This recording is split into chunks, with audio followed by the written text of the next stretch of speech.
हम्म।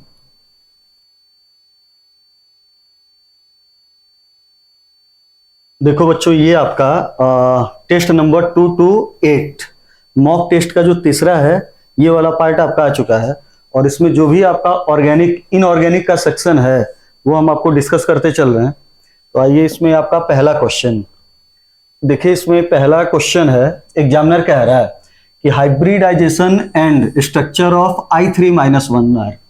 Examiner कह रहा है कि क्वेश्चन पूछ रहा है कि I3-1 का हाइब्रिडाइजेशन क्या होगा और इसका बेटा जो स्ट्रक्चर होगा वो क्या होगा। ढंग से देखिए, इस क्वेश्चन में इसने कहीं भी ज्योमेट्री नहीं पूछा हुआ है। क्वेश्चन में इसने क्या पूछा हुआ है, स्ट्रक्चर।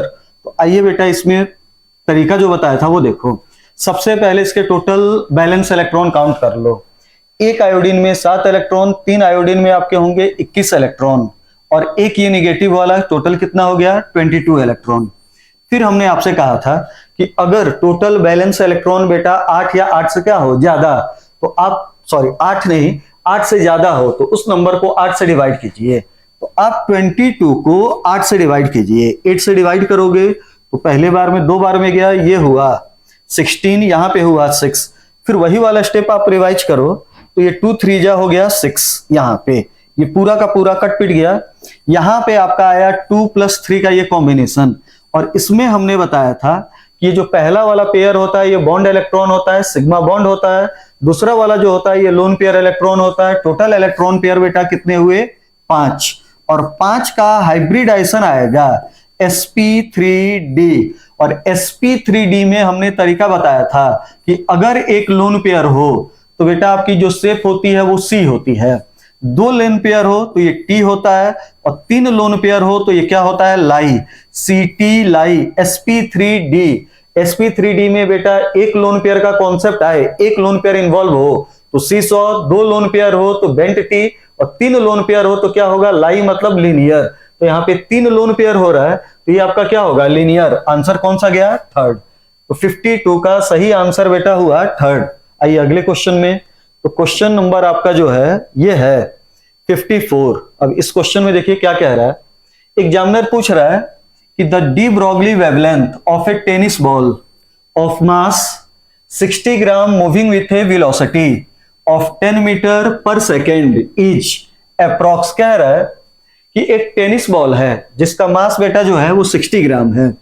फिर कह रहा है कि वो 10 मीटर पर सेकेंड, यूनिट का ध्यान दीजिएगा, यहां पे इसने ग्राम दिया हुआ है और ये कह रहा है कि 10 मीटर पर सेकेंड की स्पीड से ये चल रहा है। तो डी ब्रॉगली वेवलेंथ क्या होगी बेटा। आप सबसे पहले फिजिक्स हो, केमिस्ट्री हो, डी ब्रॉगली वेवलेंथ, डेरिवेशन छोड़िए। डी ब्रॉगली वेवलेंथ का फार्मूला होता है, de Broglie wavelength equal to होता है, यहां से ये देखो, E इक्वल टू होता है mc² या mv², और E इक्वल टू होता है h न्यू, और न्यू इक्वल टू होता है c/λ। तो एक C कट गया। यहां से डी ब्रॉगली वेवलेंथ जो होगा वो होता है आपका h/mv। आप यहां पे बेटा h की वैल्यू रखो, m की वैल्यू रखो, v की वैल्यू रखो, आंसर आपका आ जाएगा। और आंसर इसका सही है, जो आ रहा है वो कौन सा है, डी। बस इसमें क्या करना है कि सबसे पहले ये देखिए, h की यूनिट, प्लैंक्स कांस्टेंट की यूनिट जूल सेकंड है, SI यूनिट है। ये भी बेटा SI है, तो 60 ग्राम को भी SI में चेंज करना। और 60 ग्राम को जब SI यूनिट में चेंज करोगे तो ये होगा 60 × 10⁻³ kg। और इस डाटा को यहाँ पे m की जगह पे रखिएगा, वेलोसिटी रखिएगा 10, मास kg में रखिएगा 60 × 10⁻³ प्लैंक्स कांस्टेंट की वैल्यू बेटा आप SI में रखिएगा, आपके सारे के सारे आंसर आ जाएंगे। आइए अगले क्वेश्चन पे। आप क्वेश्चन नंबर 56 देखो, इसमें क्या है। क्वेश्चन नंबर 56 कह रहा है कि एक कंपाउंड है जिसका एम्पिरिकल फार्मूला CH2O है, और उस कंपाउंड का जो मॉलिक्यूलर वेट है वो कितना है, 180।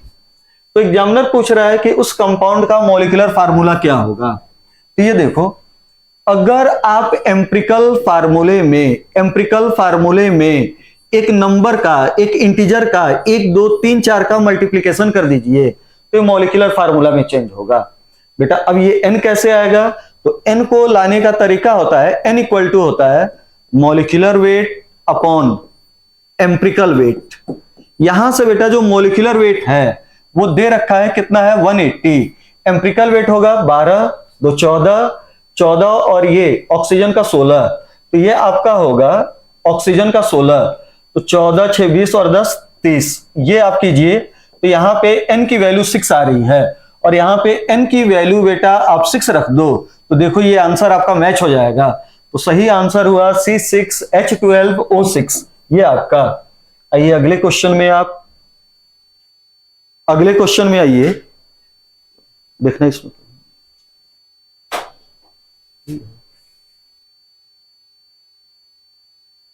यहीं से कंटिन्यू हो जाएगा।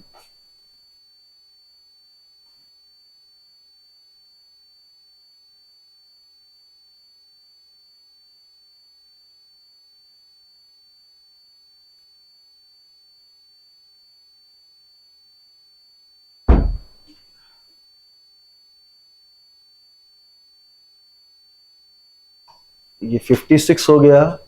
आइए आप 57th पे, तो बेटा 57th पे आप देखिए, कह रहा है कि which is correct increasing order of boiling point of the following compound. तो इसमें ऑप्शन आप एक बार चेक कर लीजिए कि क्या क्या है। एक है बेटा 1 ब्रोमोइथेन, 1 ब्रोमोप्रोपेन, 1 ब्रोमोब्यूटेन, 1 ब्रोमोबेंजीन। तो हमने आपसे कहा था कि सबसे पहले बॉइलिंग पॉइंट जब भी बेटा चेक करना हो कोवैलेंट कंपाउंड में, तो बॉइलिंग पॉइंट डायरेक्टली प्रोपोर्शनल होता है मॉलिक्यूलर वेट, और अगर मॉलिक्यूलर वेट कॉमन हो जाए तो फिर बॉइलिंग पॉइंट को कई सारे क्राइटेरिया होते हैं उनसे चेक करो। जैसे यहां पे यूज होगा boiling point directly proportional to surface area, ये कई सारे क्राइटेरिया होते हैं ये चेक करने का। तो यहां पे देखो सबसे ज्यादा बेटा जो मॉलिक्यूलर वेट है वो ब्रोमोबेंजीन का है, उससे कम मॉलिक्यूलर वेट जो होगा वो ब्यूटेन का होगा, उससे कम प्रोपेन का होगा, और सबसे कम किसका होगा, इथेन। तो जितना ज्यादा मॉलिक्यूलर वेट उतनी ज्यादा बॉइलिंग पॉइंट। ये ऑप्शन मैच कीजिए किसमें है, तो ऑप्शन नंबर डी। आइए अगला क्वेश्चन नंबर 58th में देखो, कह रहा है कि which of the following do not show disproportionation reaction. अब ढंग से कॉन्सेप्ट सुनिए। जैसे बेटा कोई भी एक कंपाउंड हो, कई बार हम क्लास में बोलते हैं कोई भी एक कंपाउंड हो, अगर किसी कंपाउंड में सेंट्रल एलिमेंट का ऑक्सीडेशन नंबर, सेंट्रल एटम का ऑक्सीडेशन नंबर बीच का है, मतलब हाईएस्ट से कम है और लोएस्ट से क्या है, ज्यादा, ठीक, तो वो कंपाउंड हिट करने पे जरूर डिस्प्रोपोर्शनेट होगा। फिर से एक बार सुनिए, अगर किसी कंपाउंड में सेंट्रल एटम का बेटा ऑक्सीडेशन नंबर इंटरमीडिएट स्टेज में है, मतलब हाईएस्ट से कम है, लोएस्ट से ज्यादा है, वैसे कंपाउंड को आप हिट करोगे तो डेफिनेटली बेटा डिस्प्रोपोर्शनेट होगा। जैसे आप बेटा फास्फोरस एसिड को हिट करो तो डिस्प्रोपोर्शनेट होगा, नाइट्रस एसिड को हिट करो तो डिस्प्रोपोर्शनेट होगा। और दूसरा बेटा कॉन्सेप्ट, फ्लोरीन को छोड़ के, फ्लोरीन पीरियोडिक टेबल का सबसे इलेक्ट्रोनेगेटिव एलिमेंट होता है, फ्लोरीन केवल और केवल 0 से -1 जाएगा, कभी भी +1 नहीं आएगा, तो फ्लोरीन डिस्प्रोपोर्शनेट नहीं होगा। फ्लोरीन को छोड़ के केमिस्ट्री में जितने भी नॉन मेटल होते हैं उनकी जब बेस के साथ रिएक्शन होगी तो डिस्प्रोपोर्शनेट होगा। फ्लोरीन को बेटा छोड़ के जितने भी नॉन मेटल होंगे, जब आप उनको क्या करो कि किसी भी OH- containing base, hydroxy containing base के साथ हिट करो, 100% डिस्प्रोपोर्शनेट होता है। तो देखो इसमें पहले में क्लोरीन का बेटा जो इसमें ये कंपाउंड है, क्लोरीन का जो ऑक्सीडेशन नंबर है इसमें आप निकालिएगा +7 है, अपने हाईएस्ट ऑक्सीडेशन स्टेट में है, तो ये डिस्प्रोपोर्शनेट नहीं होगा। फ्लोरीन डिस्प्रोपोर्शनेट नहीं होगा, क्लोरीन होगा, ClO2- होगा, ये होगा, फास्फोरस नॉन मेटल है होगा, सल्फर नॉन मेटल है होगा, इसमें इंटरमीडिएट ऑक्सीडेशन नंबर बीच का है, ये होगा। क्वेश्चन पूछा जा रहा है कि कौन डिस्प्रोपोर्शनेट नहीं होगा, तो एक आंसर होगा बेटा फ्लोरीन और एक आंसर होगा ClO4-1। पर क्लोरेट में क्लोरीन अपने हाईएस्ट ऑक्सीडेशन स्टेट में है, कभी भी डिस्प्रोपोर्शनेट नहीं होगा। आइए अगले क्वेश्चन में, क्वेश्चन नंबर 58 के बाद 60। देखिए 60 वाले में क्या है, कह रहा है कि in case of phenol bromination takes place even in absence of Lewis acid whereas bromination of benzene takes place in presence of Lewis acid like FeBr3। इसका रीजन एग्जामिनर कह रहा है कि जब बेटा फिनॉल का ब्रोमिनेशन कराया जा रहा है, फिनॉल की ब्रोमिनेशन कराई जा रही है, तो साथ में एक कैटालिस्ट लुइस बेस FeBr3 की आवश्यकता नहीं होगी। लेकिन एग्जामिनर कह रहा है कि जब बेंजीन की ब्रोमिनेशन FeBr3 की प्रेजेंस में कराई जा रही है, तो एक कैटालिस्ट की आवश्यकता पड़ रही है। ऐसा क्यों? तो उसका सही आंसर होगा कि बेंजीन में कोई भी ग्रुप नहीं है, जबकि फिनॉल में एक OH ग्रुप है।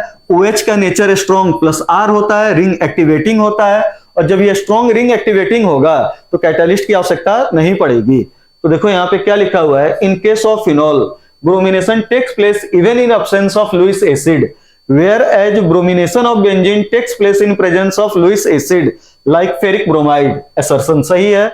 Reason OH group attach to benzene ring is highly deactivating, गलत है। असर्शन सही है, रीजन गलत है। ऑप्शन देखिए कौन सा होगा, C, assertion is correct and reason is incorrect. आइए अगले क्वेश्चन में। तो क्वेश्चन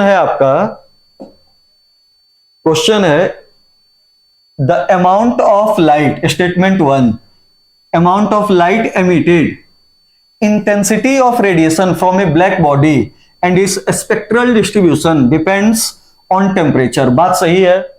जो बेटा ब्लैक बॉडी रेडिएशन में जो आपकी लाइट एमिट होती है वो डायरेक्टली प्रोपोर्शनल होती है टेम्परेचर जो दिया जाता है उस पे। अब अगला देखिए, स्टेटमेंट 1 सही है। स्टेटमेंट 2 में देखिए, when a ray of white light is passed through a prism the wave with shorter wavelength bends more than one with a longer wavelength. ये भी बात सही है बेटा। वहां पे जाके देखिए, जो स्पेक्ट्रल में डेविएशन होता है, वहां पे हमने एटॉमिक में आपकी कॉपी में लिखवाया होगा कि जिस लाइट की वेवलेंथ जितनी कम, विबजियोर, जिस लाइट की वेवलेंथ जितनी कम, ये वेवलेंथ जितनी कम उसका डेविएशन उतना ज्यादा, जिसकी बेटा वेवलेंथ जितनी कम डेविएशन उतनी ज्यादा। तो आपका स्टेटमेंट भी सही है और पहला भी सही है, स्टेटमेंट सेकंड भी सही है, दोनों स्टेटमेंट सही है। तो आंसर कौन सा गया, ए। अगले क्वेश्चन पे आइए, क्वेश्चन नंबर 62। देखिए इसमें 62 में क्या है, कह रहा है कि विटामिन थियामिन और विटामिन पिरिडॉक्सिन, इसका सही नाम क्या होगा। तो आपको बेटा रटा हुआ है, थियामिन होता है विटामिन B1 और पिरिडॉक्सिन क्या होता है, विटामिन B6। B1 होता है थियामिन और B6 क्या होता है, पिरिडॉक्सिन। अगला ये क्वेश्चन नंबर 64। क्वेश्चन नंबर 64 में देखिए क्या है। देखो यहां पे क्वेश्चन नंबर 64 में ये मैच कराना है। तो ये देखो बेटा, ये डबली बॉन्डेड कार्बन के बगल वाला carbon sp3 hybridized carbon allylic carbon होता है। इसका सही ऑप्शन हुआ S.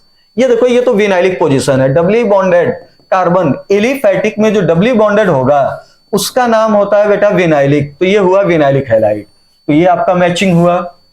CH3 CHCl2, same carbon पे दो सेम हैलोजन लगे, सेम कार्बन पे दो सेम हैलोजन लगे, तो ये हो गया बेटा जेम डाई क्लोराइड। तो ये आपका हो गया जेम वाला। और यहां पे देखिए अगल बगल कार्बन पे, एक कार्बन पे एक हैलोजन, अगले कार्बन पे अगला हैलोजन। अगर दो एडजेसेंट कार्बन पे दो सेम हैलोजन, अलग अलग नहीं, दो सेम हैलोजन लगे तो नाम क्या हो जाता है, विस डाई हैलाइड। तो डी का क्या हो गया, आर। इसका मतलब हुआ कि मैच करा लीजिएगा। सही आंसर कौन सा जा रहा है, सी। आइए अगले में 65th। देखो बेटा 65th क्वेश्चन एक बार ढंग से देखिए कि क्या है, कैसे है।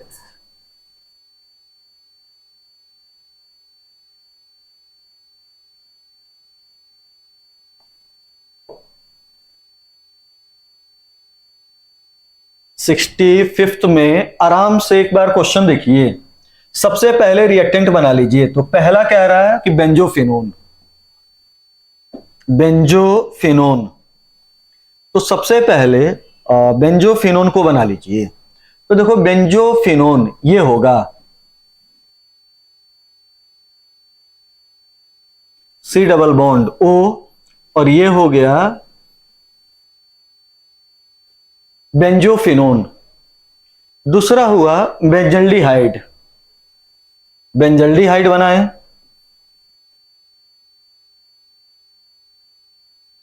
ये हुआ बेंजल्डिहाइड। तीसरा हम बना लें तो कह रहा है कि साइक्लोहेक्जेनोन, ये साइक्लोहेक्जेनोन हुआ। और एक हम बनाए फेनाइल बेंजोएट, तो ये देखो ये फेनाइल बेंजोएट का डायग्राम बना दे रहे हैं।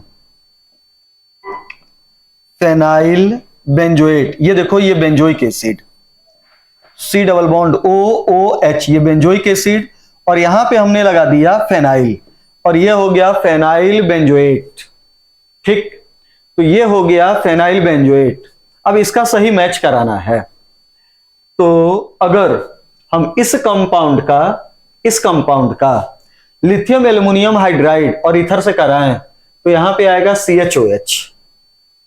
डिबाल से कराएं तब भी वही आएगा। अच्छा, साइक्लोहेक्जेनोन ये हुआ, और साइक्लोहेक्जेनोन की हम रिएक्शन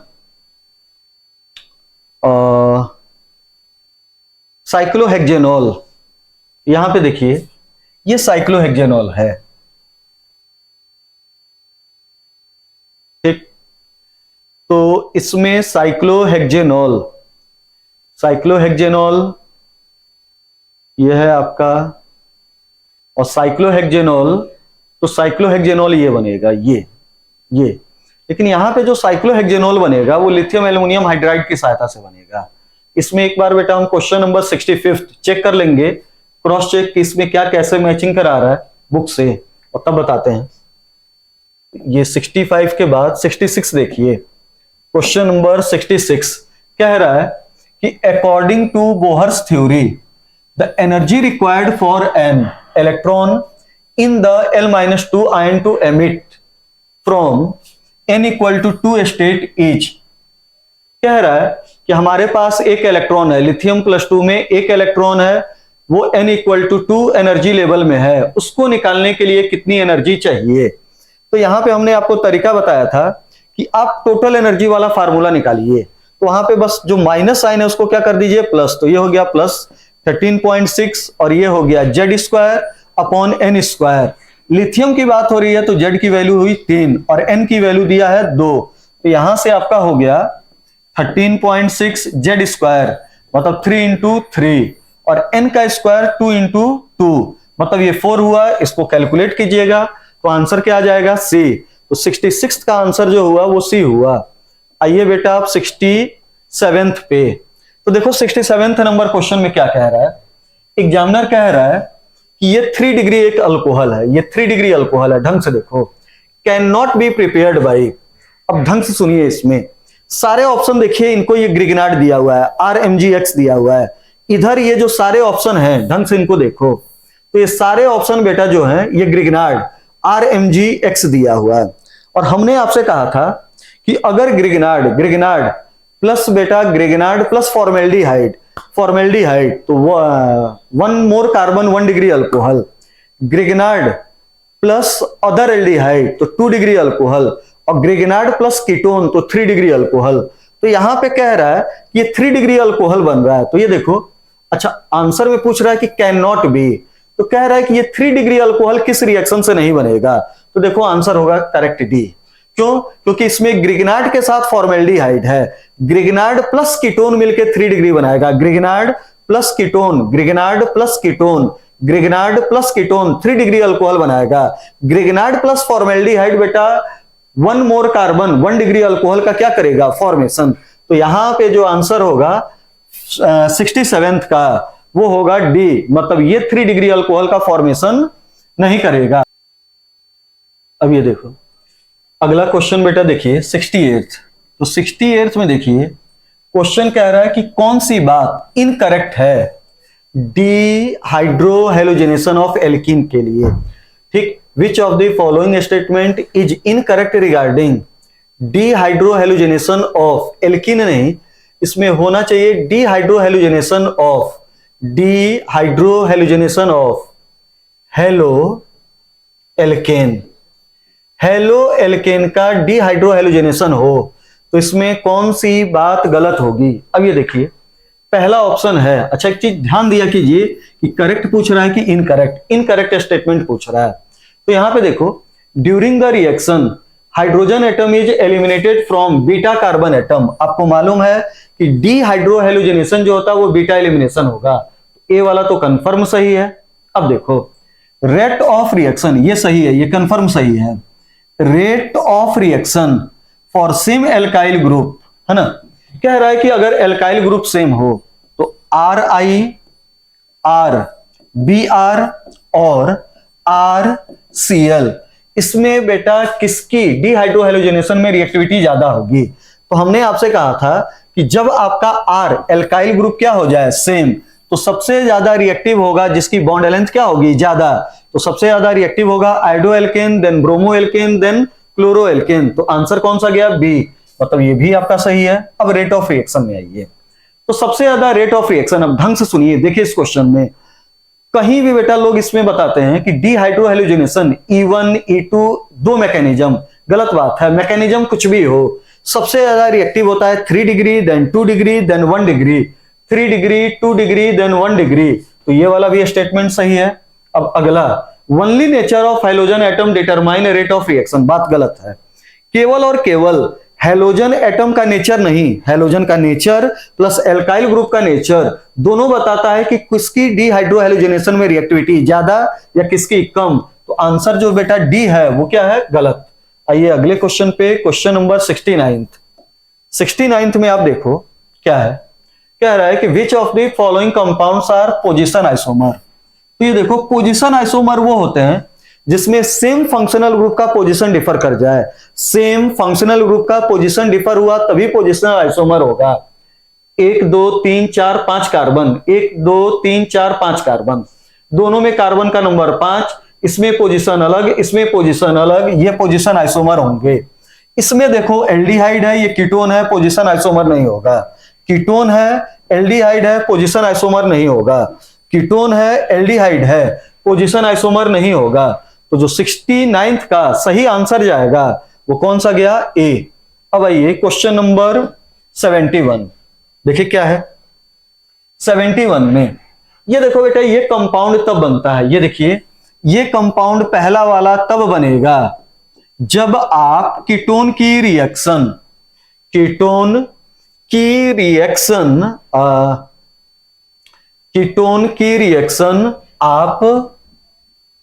आप अमोनिया के साथ कराओगे।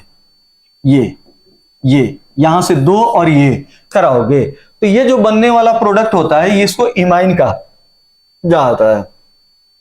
ये वाला प्रोडक्ट जब बनेगा, ये जब आप कीटोन की रिएक्शन या एल्डिहाइड कीटोन की रिएक्शन आप हाइड्रोक्सिलेमीन इसके साथ कराओगे, NH2OH के साथ कराओगे, तब ये बनेगा। और जब हाइड्रोक्सिलेमीन यूज होता है तो बनने वाले प्रोडक्ट का नाम क्या होता है?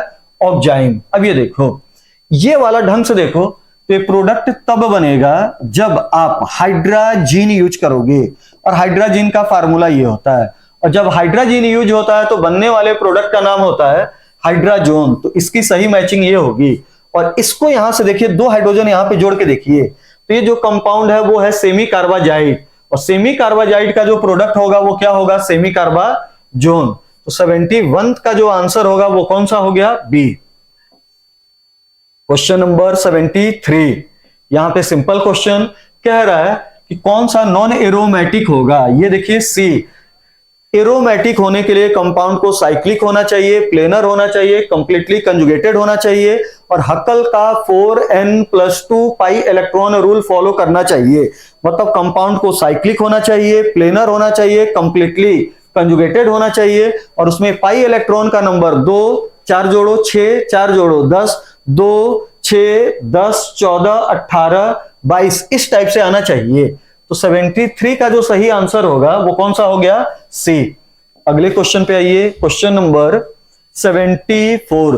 देखिए क्या कह रहा है, कह रहा है कि हीमोग्लोबिन है। ढंग से इस क्वेश्चन को देखिए। एटॉमिक स्ट्रक्चर में शुरू में जब बेसिक चल रहा था तो परसेंटेज किस टाइप के क्वेश्चन को हमने सॉल्व करने का एक तरीका बताया था। हमने कहा था कि इस टाइप का कोई भी क्वेश्चन आए, परसेंटेज दिया हो और कुछ भी पूछा जाए तो हमने एक डिराइव्ड फार्मूला बताया था, percentage of element,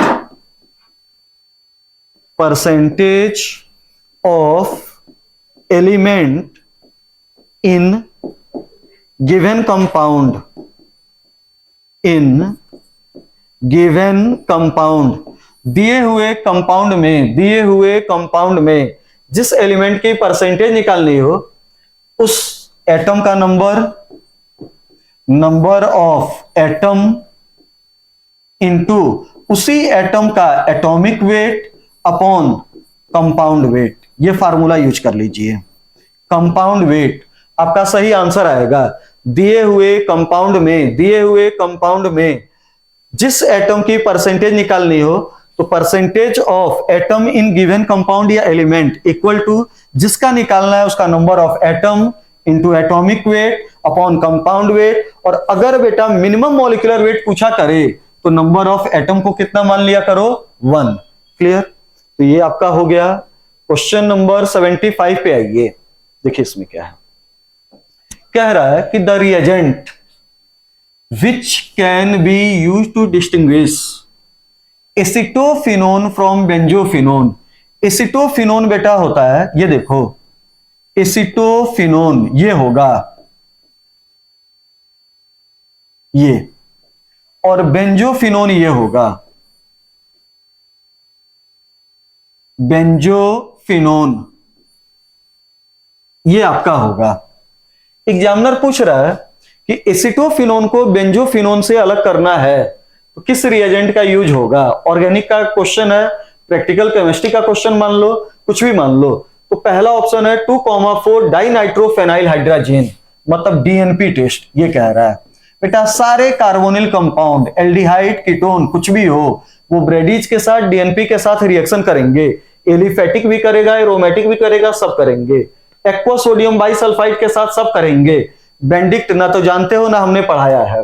last answer है आयोडीन प्लस बेस। इसको ढंग से देखो, आयोडीन प्लस बेस ये हेलोफॉर्म ऑक्सीडेशन है, और हमने आपसे कहा था कि हेलोफॉर्म ऑक्सीडेशन होने के लिए किसी भी कार्बोनिल कंपाउंड में जो ग्रुप होना चाहिए वो जरूर ये होना चाहिए। तो ये देखो ये ग्रुप है, ये वाला ग्रुप इसमें है, तो ये इसके साथ तो रिएक्शन करेगा, लेकिन ये वाला इसके साथ रिएक्शन नहीं करेगा। तो इन दोनों को अलग करना है तो रिएक्शन का नाम होगा आइडोफॉर्म ऑक्सीडेशन, मतलब हेलोफॉर्म ऑक्सीडेशन। और हेलोफॉर्म ऑक्सीडेशन एल्डिहाइड में एसिटल्डिहाइड की प्रॉपर्टी होती है और सारे मेथाइल कीटोन की प्रॉपर्टी होगी। तो आंसर कौन सा गया, डी। आइए क्वेश्चन नंबर 78, क्वेश्चन नंबर 78 में आइए। तो देखो कह रहा है कि आयनिक रेडियाई को अरेंज कीजिए। अब ढंग से देखो, जब भी इस टाइप का क्वेश्चन आए, अलग अलग जगहों से दिया हो ऑप्शन, तो सबसे पहले उनको लिख लिया करो। तो ये देखो एक है यात्रियम, यहां पे होता है स्कैंडियम +3, उसके नीचे हुआ यात्रियम +3, उसके नीचे हुआ लैंथनम +3, फिर यहां पे कहीं पे होगा यूरोपियम +3, और इधर कहीं होगा ल्यूटियम +3। याद रखिएगा इस ग्रुप में लैंथेनॉइड कॉन्ट्रैक्शन एप्लीकेबल नहीं होता है, या लैंथेनॉइड कॉन्ट्रैक्शन का जो इफेक्ट होगा वो यहां पे एप्लीकेबल नहीं होगा तीसरे ग्रुप में। अब ये बताओ सबसे ज्यादा जो एटॉमिक रेडियाई होगी इनकी तो छोटी होती है लैंथेनॉइड कॉन्ट्रैक्शन के कारण। लैंथेनॉइड कॉन्ट्रैक्शन के कारण बेटा यहां पे देखो ये जो एलिमेंट हैं, ये इन एलिमेंट की लैंथेनॉइड कॉन्ट्रैक्शन के कारण इन एलिमेंट की जो रेडियाई है वो क्या हो गई, छोटी हो गई। तो यहां पे ये लैंथेनॉइड कॉन्ट्रैक्शन के कारण ये हुआ, तो यहां से इधर जाने पे ये घटता जा रहा है, यहां से लेफ्ट टू राइट जाने पे लगातार घटता जा रहा है। तो सबसे कम होगा ल्यूटियम +3, ये तो क्लियर है, सबसे कम होगा ल्यूटियम +3। तो चेक करो किस ऑप्शन में ल्यूटियम +3 है। तो आंसर कौन सा हो गया, बी। उससे थोड़ा सा ज्यादा हुआ यूरोपियम, यूरोपियम से ज्यादा हुआ लैंथनम +3। अभी देखो लैंथनम +3 इन सब में लैंथेनॉइड कॉन्ट्रैक्शन होगा तो इसकी साइज घट जाती है, और उससे बड़ी किसकी हो जाती है, यात्रियम। तो सही आंसर कौन सा गया, बी। और ऐसे अगर कोई गलती से सोचे कि लैंथनम का ज्यादा, तो ये देखो लैंथनम हो गया, ये हो गया, ये हो गया, और फिर ये हो गया, तो यहां पे ये ऑप्शन मैच नहीं होगा, ये गलत हो जाएगा। तो यहां पे सही आंसर जो होगा वो कौन सा हो गया, बी। ठीक, अब आइए क्वेश्चन नंबर 78 के बाद क्वेश्चन नंबर 80 कह रहा है कि कैरियस मेथड है, ये है। फार्मूला बेटा होता है कैरियस मेथड में 80% ऑफ ब्रोमीन निकालने का, परसेंटेज ऑफ ब्रोमीन निकालने का फार्मूला होगा 80/188 into mass of AgBr. AgBr कितना दिया हुआ है 0.36 अपॉन मास ऑफ कंपाउंड कितना दिया हुआ है 0.545 और परसेंटेज के लिए क्या कर लो इंटू 100। तो आंसर जो हुआ वो कौन सा हो गया ए। 80 का आंसर जो हुआ वो हो गया ए। अगला क्वेश्चन है 82। 82 में आइए, in which of the following is there a consistent decrease in atomic radius as atomic number increases. ये आपका हुआ। तो देखो क्वेश्चन नंबर 82 में हेलोजन में ऊपर से नीचे जाओ तो लगातार नहीं घटता है, एक कंसिस्ट करके बराबर नहीं घटता है। फ्लोरीन की साइज बहुत छोटी होती है, क्लोरीन की अचानक बहुत बड़ी हो जाती है। ट्रांजिशन एलिमेंट में आप देखिए, तो ट्रांजिशन एलिमेंट में लेफ्ट टू राइट जाइए, तो ट्रांजिशन एलिमेंट में आप लेफ्ट टू राइट जाओगे तो बहुत सारी एबनॉर्मेलिटी होती है। शुरू में घटता है, बीच में बराबर होता है, लास्ट में बढ़ जाता है। लेंथेनॉइड में भी वही होता है, लगातार नहीं घटता है, बीच बीच में जैसे यूरोपियम में अचानक थोड़ा सा इधर उधर घटता है। तो इसका सही आंसर जो होगा वो कौन सा हो गया रिप्रेजेंटेटिव एलिमेंट, मतलब पी ब्लॉक के एलिमेंट। तो 82 का सही आंसर गया बी। 83 पे आइए, तो क्वेश्चन नंबर 83 कह रहा है basicity of aniline is less than cyclohexamine due to plus I effect. Basicity directly proportional होता है minus I, sorry plus I plus R. अब ये कह रहा है कि the basicity of aniline is less than that of cyclohexamine, it is due to. तो ये देखो, ये यहां पे सही आंसर क्या होगा कि इसकी जो बेसिक स्ट्रेंथ है इसकी ये कम है और इसकी बेसिक स्ट्रेंथ, ये नहीं है, इसकी बेसिक स्ट्रेंथ ज्यादा है। क्यों? क्योंकि इसके नाइट्रोजन का लोन पेयर रेजोनेंस में है, तो ये देगा इधर, और जब देगा तो यहां पे इलेक्ट्रॉन डेंसिटी घटेगी। इलेक्ट्रॉन डेंसिटी घटेगी तो बेटा इलेक्ट्रॉन का डोनेशन मुश्किल हो जाएगा। तो आंसर सही गया plus are effect of NH2 group. आगे आइए, क्वेश्चन नंबर 84 में देखिए, एग्जामिनर पूछ रहा है आपसे कि ortho para directing group among the following is. इन चारों में से कौन सा ऑर्थो पैरा डायरेक्टिंग होगा? कार्बोक्सी आपका जो होता है वो रिंग डीएक्टिवेटिंग होता है -R, ये भी हो गया -R, ये भी हो गया -R, और ये एम्स का आया हुआ एनसीईआरटी का क्वेश्चन, ये ग्रुप क्या हुआ +R। ये ग्रुप +R होता है O C double bond O और CH3, ये भी क्या होता है +R होगा। आइए अगले क्वेश्चन पे, तो क्वेश्चन नंबर आपका 85 हटाइए, ये आपका सर डिस्कस करेंगे। 86 में आइए, क्वेश्चन नंबर 86 में देखिए क्या है, कह रहा है denaturation leads to conversion of globular protein into fibrous protein. आराम से सुनिए पहला स्टेटमेंट। बेटा जो ग्लोब्यूलर प्रोटीन होती है वो कुछ ऐसे होती है, ऐसे ऐसे क्वाइल्ड फॉर्म में होती है ग्लोब्यूलर प्रोटीन, और फाइब्रस प्रोटीन जो होती है उसमें एक ऐसे हुआ, एक ऐसे हुआ, एक फाइबर ऐसे हुआ, और ये बेटा कई टाइप के बॉन्ड से क्या होते हैं स्टेबल। तो हम क्या करें कि जब बेटा ग्लोब्यूलर प्रोटीन को हिट करते हैं तो ये ग्लोब्यूलर प्रोटीन का ये जो क्वाइलिंग है ये ओपन होगा, और जब ओपन होगा तो किस फॉर्म में चेंज होगा? फाइबर के फॉर्म में। तो ये तो बात सही है कि change into fibrous protein, statement सही है पहला। दूसरा कह रहा है डीनेचर्ड, मतलब गर्म कीजिए, नेचर चेंज कीजिए प्रोटीन का। Denaturation effects primary structure which gets distorted, गलत है बेटा। प्रोटीन को कितना भी गर्म कर लो, secondary structure, tertiary structure, quaternary structure, सारे स्ट्रक्चर खराब हो सकते हैं, लेकिन प्रोटीन का प्राइमरी स्ट्रक्चर कभी भी बेटा रप्चर नहीं होता है। प्रोटीन का जो पेप्टाइड बॉन्ड होता है वो कभी भी ब्रेक डाउन नहीं होता है। पूरी केमिस्ट्री का बेटा सबसे स्ट्रॉन्ग बॉन्ड होता है amide bond, that is peptide bond. पूरी केमिस्ट्री का सबसे मजबूत बॉन्ड कौन सा होता है? Amide bond, that is peptide bond. और पेप्टाइड बॉन्ड, एमाइड बॉन्ड ही बेटा नाइलॉन का बना होता है। किसमें? नाइलॉन, नाइलॉन जो पॉलीमर होता है उसमें कौन सा बॉन्ड होता है, एमाइड बॉन्ड, पेप्टाइड बॉन्ड। इसीलिए बेटा जितने भी इंटरनल ऑर्गन में वो स्विचिंग होती है, जो बायोडिग्रेडेबल धागे बने होते हैं वो किसके बने होते हैं, नाइलॉन 2,6। क्लियर। तो इसमें स्टेटमेंट 1 सही है, स्टेटमेंट 2 गलत है। सही आंसर कौन सा जा रहा है, सी। अगले पे आइए, क्वेश्चन नंबर 87। 87 में देखिए आप क्या है, विच of the following is correct decreasing order of acidic strength. Option देखिए, सारे बेटा एसिड हैं, है ना, ओइक एसिड हैं। तो जितना कार्बन कम, कार्बन कम, तो एसिडिक कैरेक्टर ज्यादा। कार्बन कम प्लस आई कम, और प्लस आई कम तो एसिडिक कैरेक्टर ज्यादा।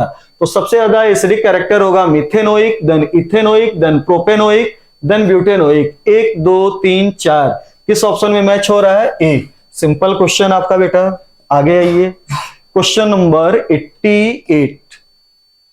देखिए क्या है क्वेश्चन नंबर 88 में, देखिए which of the following is are not the condition for Lewis dot structure. ढंग से देखिए, इसमें लुईस डॉट स्ट्रक्चर के लिए यहां पे इस चीज को पहले टिक कर लिया कीजिए, कौन सी बात सही नहीं है।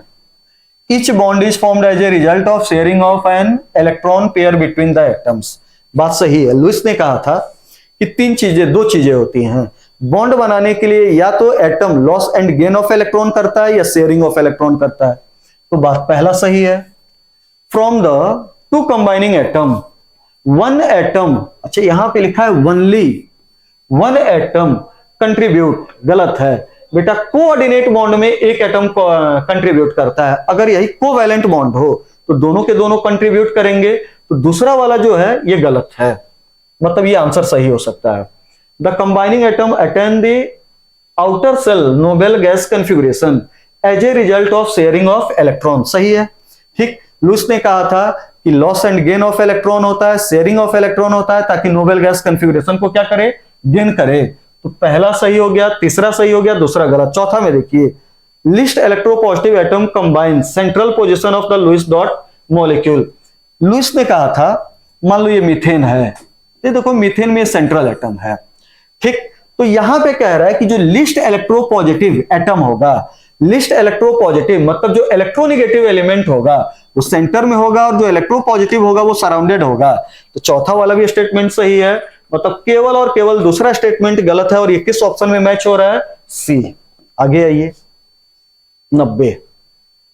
देखिए यहां पे 90 में आपका बेटा लुईस एसिडिक स्ट्रेंथ पूछा जा रहा है।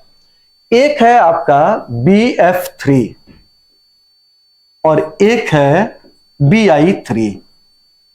इस जो सीरीज है इसमें बेटा कॉन्सेप्ट लगता है बैक बॉन्डिंग।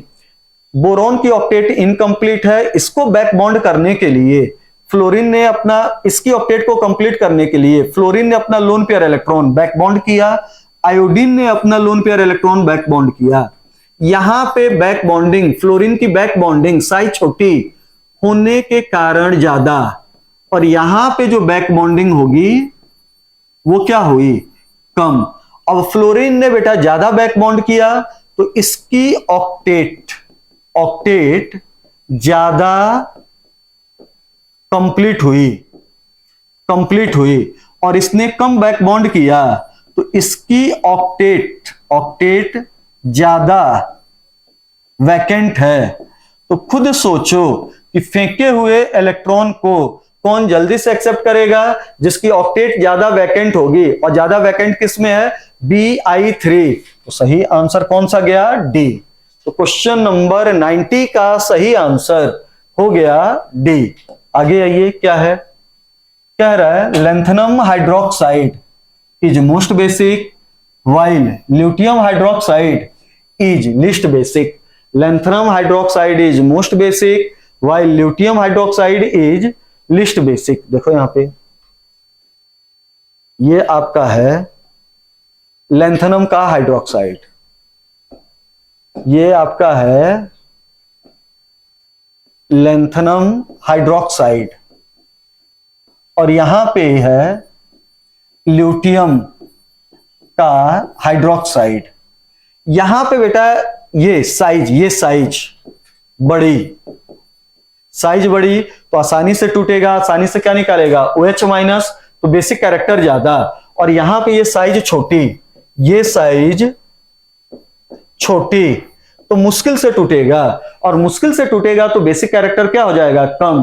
तो lanthanum hydroxide is most basic while luteum hydroxide is least basic, ये तो बात सही है।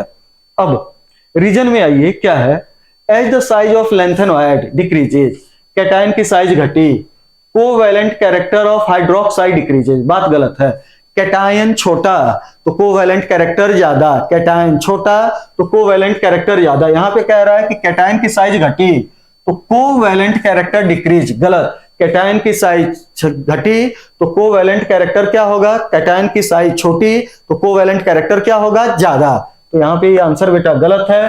तो एसर्शन तो सही है लेकिन रीजन क्या है, गलत। आंसर कौन सा गया, सी। अगले क्वेश्चन पे आइए 92 के बाद 93 में देखिए क्या है, एन ऑर्गेनिक कंपाउंड, इसका फार्मूला ये है, पूछ रहा है इसके बारे में क्या होगा, तो बता दो। एक ऑर्गेनिक कंपाउंड है, ये है 6 कार्बन रिंग के अंदर है, बाहर बेटा लगा हुआ है NO2, और रिंग के अंदर कितने डबल बॉन्ड हैं, ये। तो देखो ये कंपाउंड होमोसाइक्लिक तो है लेकिन कहीं भी एरोमेटिक नहीं है, कंजुगेशन ब्रेक डाउन हो जा रहा है, और जब कंजुगेशन ब्रेक डाउन हुआ तो कहीं से भी एरोमेटिक नहीं होगा। तो होमोसाइक्लिक तो होगा लेकिन एरोमेटिक नहीं होगा। आंसर कौन सा गया, ए। आइए 94th पे, तो 94th में देखिए, अब कह रहा है correct statement with respect to dinitrogen, dinitrogen के बारे में कौन सी बात सही है। डाई नाइट्रोजन पैरामैग्नेटिक, गलत है। N2 में total electron count 14 even number होंगे, इवन में केवल और केवल 10 16 32, 10 16 32, ये इवन होने के बावजूद बेटा पैरा होते हैं, नहीं तो सारे इवन नंबर क्या होते हैं, डाया, और 14 इवन नंबर है, ये डाया होगा, कह रहा है पैरा, ये स्टेटमेंट गलत है। कह रहा है कि it can combine with dioxygen at 25 degree centigrade, गलत है बेटा। N2 में नाइट्रोजन नाइट्रोजन के बीच में ट्रिपल बॉन्ड होता है, और एनसीईआरटी आप पढ़िए तो इसमें लिखा हुआ है कि डाई नाइट्रोजन के बीच का ये बॉन्ड तभी टूटता है जब टेम्परेचर बहुत ज्यादा होता है, जैसे बिजली चमकती है, और बिजली वगैरह का चमकना 2000 से कितने डिग्री सेंटीग्रेड पे होता है, 3000, तब ये बेटा N2 टूटेगा 2000 3000 पे, और ऑक्सीजन के साथ रिएक्ट करता है, फिर बेटा बनाता है NO, और फिर ये NO बेटा ऑक्सीजन के साथ एटमॉस्फेयर में मिलता है तो क्या बनता है, NO2, और ये NO2 वाटर के साथ मिलता है तो नाइट्रिक एसिड बनाता है, जो एसिड रेन का क्या करता है, फॉर्मेशन। तो ये वाला भी स्टेटमेंट आपका गलत है। अगला देखिए, liquid nitrogen is not used in cryosurgery, गलत है। लिक्विड नाइट्रोजन की फ्रीजिंग पॉइंट -196 198 के आसपास होती है, जो बेटा किसी भी चीज को प्रिजर्व करने के लिए, सीमेन वगैरह को प्रिजर्व करने के लिए, पोलन ग्रेड को प्रिजर्व करने के लिए यूज होता है, और ऐसे एजेंट का नाम होता है क्रायोजेनिक एजेंट। तो कह रहा है कि लिक्विड नाइट्रोजन जो होगा वो क्रायोजेनिक एजेंट नहीं होगा, बात गलत है, होगा it can be used as inert diluent for electric reactive chemicals, ये वाला सही है। मतलब ये जो स्टेटमेंट है करेक्ट है बेटा। लिक्विड नाइट्रोजन या नाइट्रोजन जो होता है वो इनर्टनेस क्रिएट करने के लिए यूज होता है। नाइट्रोजन जो बेटा हाई बॉन्ड डिसोसिएशन एनर्जी के कारण हाईली इनर्ट होता है, तो कहीं भी इनर्ट एटमॉस्फेयर क्रिएट करना हो तो किसका यूज किया करो, N2 का। तो 94 का सही आंसर जाएगा डी। आइए बेटा 99th क्वेश्चन नंबर, कह रहा है element XYZ have atomic number इतना इतना, फिर पूछ रहा है कि इनकी आयोनाइजेशन पोटेंशियल के बारे में। तो सबसे ज्यादा आयोनाइजेशन पोटेंशियल होगा 19 वाले का, फिर 37 वाले का, फिर 55 वाले का। इसके अकॉर्डिंग सही आंसर चूज कीजिए बी। वाई की आयोनाइजेशन एनर्जी एक्स और जेड के क्या होगी, बीच में होगी। अगला ये 100, देखिए क्वेश्चन नंबर 100 क्या है, the increasing order of boiling point, increasing order of boiling point of the major product A B and C of the following reactions are. ठीक, increasing order of boiling point. अब देखो कह रहा है कि इन सारी रिएक्शन में ए बी सी बनाइए और उनकी बॉइलिंग पॉइंट का ऑर्डर बनाइए। तो देखो ये एल्कीन है, HBr है, और ये परऑक्साइड है, तो ये बनेगा 1 ब्रोमो प्रोपेन, 1 ब्रोमो परऑक्साइड नहीं है, बनेगा 2 ब्रोमो प्रोपेन। और इसमें देखो जो बनने वाला प्रोडक्ट होगा 1 2 3 4, ये हुआ CBr, एक मेथाइल होगा, और ये होगा एक और मेथाइल, 1 2 3 4, 1 2 3 और ये 4, ये हुआ। तो ये देखो ये आपका लिनियर फॉर्म में होगा, ये हाफ सर्कल होगा, ये कंप्लीट सर्कल होगा। मतलब सबसे ज्यादा सरफेस एरिया इसकी, देन इसकी, देन इसकी, और जितनी ज्यादा सरफेस एरिया उतनी ज्यादा बॉइलिंग पॉइंट। तो सबसे ज्यादा बॉइलिंग पॉइंट होगा ए का, फिर किसका होगा बी, और सबसे कम किसका होगा सी। तो चेक कीजिए किस ऑप्शन में ए बी सी है, ए बी सी है, किस ऑप्शन में ए, सॉरी कहीं गलत हो रहा है, किस ऑप्शन में ए, एक मिनट बेटा, यहां पे है 1 2 3 4, इसका सही प्रोडक्ट होगा CH3 CH2 CH2, 1 2 3 4, 3 4, सही हो गया 1 2 3 4, और ये हो गया ब्रोमीन। सेकंड वाले का आंसर हुआ 1 2 3 4, और यहां पे लगा ब्रोमीन, ठीक। और थर्ड वाले में 1 2 3 4, 1 2 3 4, थर्ड वाले में हुआ आपका HBr हुआ। तो मान लो इधर कहीं हो गया, यहां पे गलती हो रही है, यहां पे इसका देखिए बी का C double bond C double bond C, और ये है आपका C, और ये है C। इसकी HBr के साथ रिएक्शन हुई, ये गलती हो रही थी, HBr के साथ रिएक्शन हुई, तो ये इधर आया माइनस, और ये इस पे आके जुड़ा। क्लियर हुआ? तो इसका जो इंटर इस पे हो गया माइनस, और इस पे आके जुड़ा, फिर यहां पे हुआ और इस पे क्या आके जुड़ा ब्रोमीन। तो इसका जो प्रोडक्ट बनेगा वो हो गया C C C C, और ये हो गया ब्रोमीन। और यहां पे जो प्रोडक्ट बनेगा वो हो गया 1 2 3 4, और ये हो गया ब्रोमीन। ये बेटा प्रोडक्ट बना। अब इनकी बॉइलिंग पॉइंट का आंसर देना है। तो ये देखो ये लिनियर के फॉर्म में है, ये हाफ सर्कल के फॉर्म में है, और ये किस फॉर्म में है कंप्लीट सर्कल। तो सबसे ज्यादा surface area linear, then half circle, then complete circle. तो सबसे ज्यादा बॉइलिंग पॉइंट होगी ए की, देन सी की, देन बी की। सही आंसर कौन सा गया ए। तो 100th वाले में सही आंसर बेटा हो गया ए। ये आपका थर्ड मॉक का पूरा ऑर्गेनिक इनऑर्गेनिक का कंप्लीट बेटा ये आपका डिस्कशन हो गया था। ठीक, ढंग से 1 महीना पढ़ते रहिए, पेपर आप सॉल्व करते रहिए, सॉल्यूशन देखते रहिए। एक क्वेश्चन है उसमें हम किसी पेपर में बता देंगे, कुछ हमें गलती लग रही थी, सही ऑप्शन मैच नहीं हो रहा था, तो वो चेक कर लिया जाएगा आपका। Thank you. या नाइट्रोजन जो होता है वो इनर्टनेस क्रिएट करने के लिए यूज होता है। नाइट्रोजन जो बेटा हाई बॉन्ड डिसोसिएशन एनर्जी के कारण हाईली इनर्ट होता है, तो कहीं भी इनर्ट एटमॉस्फेयर क्रिएट करना हो तो किसका यूज किया करो N2 का। तो 94 का सही आंसर जाएगा डी। आइए बेटा 99th क्वेश्चन नंबर कह रहा है element XYZ have atomic number इतना इतना। फिर पूछ रहा है कि इनकी आयोनाइजेशन पोटेंशियल के बारे में। तो सबसे ज्यादा आयोनाइजेशन पोटेंशियल होगा 19 वाले का, फिर 37 वाले का, फिर 55 वाले का। इसके अकॉर्डिंग सही आंसर चूज कीजिए बी। Y की आयोनाइजेशन एनर्जी X और Z के क्या होगी बीच में होगी। अगला ये 100, देखिए क्वेश्चन नंबर 100 क्या है। The increasing order of boiling point, increasing order of boiling point of the major product A, B and C of the following reactions are. ठीक, increasing order of boiling point. अब देखो कह रहा है कि इन सारी रिएक्शन में A, B, C बनाइए और उनकी बॉइलिंग पॉइंट का ऑर्डर बनाइए।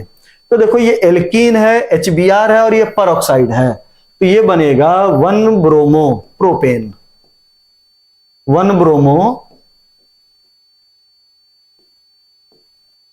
परऑक्साइड नहीं है, बनेगा 2 ब्रोमो प्रोपेन। और इसमें देखो जो बनने वाला प्रोडक्ट होगा 1 2 3 4, ये हुआ CBr, एक मेथाइल होगा, और ये होगा एक और मेथाइल, 1 2 3 4, 1 2 3 और ये 4, ये हुआ। तो ये देखो, ये आपका लिनियर फॉर्म में होगा, ये हाफ सर्कल होगा, ये कंप्लीट सर्कल होगा। मतलब सबसे ज्यादा सरफेस एरिया इसकी, देन इसकी, देन इसकी, और जितनी ज्यादा सरफेस एरिया उतनी ज्यादा बॉइलिंग पॉइंट। तो सबसे ज्यादा बॉइलिंग पॉइंट होगा ए का, फिर किसका होगा बी, और सबसे कम किसका होगा सी। तो चेक कीजिए किस ऑप्शन में ए बी सी है, ए बी सी है किस ऑप्शन में, ए सॉरी कहीं गलत हो रहा है, इस ऑप्शन में ए, एक मिनट बेटा, यहां पे है 1 2 3 4, इसका सही प्रोडक्ट होगा CH3 CH2 CH2, 1 2 3 4, 3 4 सही हो गया, 1 2 3 4, और ये हो गया ब्रोमीन। सेकंड वाले का आंसर हुआ 1 2 3 4, और यहां पे लगा ब्रोमीन, ठीक। और थर्ड वाले में 1 2 3 4, 1 2 3 4, थर्ड वाले में हुआ आपका HBr हुआ। तो मान लो इधर कहीं हो गया, यहां पे गलती हो रही है, यहां पे इसका देखिए बी का C double bond C double bond C, और ये है आपका सी, और ये है सी। इसकी HBr के साथ रिएक्शन हुई, ये गलती हो रही थी, HBr के साथ रिएक्शन हुई, तो ये इधर आया माइनस, और ये इस पे आके जुड़ा। क्लियर हुआ? तो इसका जो इंटर इस पे हो गया माइनस, और इस पे आके जुड़ा, फिर यहां पे हुआ और इस पे क्या आके जुड़ा ब्रोमीन। तो इसका जो प्रोडक्ट बनेगा वो हो गया सी सी सी सी, और ये हो गया ब्रोमीन। और यहां पे जो प्रोडक्ट बनेगा वो हो गया 1 2 3 4, और ये हो गया ब्रोमीन। ये बेटा प्रोडक्ट बना। अब इनकी बॉइलिंग पॉइंट का आंसर देना है। तो ये देखो, ये लिनियर के फॉर्म में है, ये हाफ सर्कल के फॉर्म में है, और ये किस फॉर्म में है कंप्लीट सर्कल। तो सबसे ज्यादा surface area linear, then half circle, then complete circle. तो सबसे ज्यादा बॉइलिंग पॉइंट होगी ए की, देन सी की, देन बी की। सही आंसर कौन सा गया? ए। तो 100th वाले में सही आंसर बेटा हो गया ए। ये आपका थर्ड मॉक का पूरा ऑर्गेनिक इनऑर्गेनिक का कंप्लीट बेटा ये आपका डिस्कशन हो गया था। ठीक, ढंग से 1 महीना पढ़ते रहिए, पेपर आप सॉल्व करते रहिए, सॉल्यूशन देखते रहिए। एक क्वेश्चन है उसमें हम किसी पेपर में बता देंगे, कुछ हमें गलती लग रही थी, सही ऑप्शन मैच नहीं हो रहा था, तो वो चेक कर लिया जाएगा आपका। Thank you.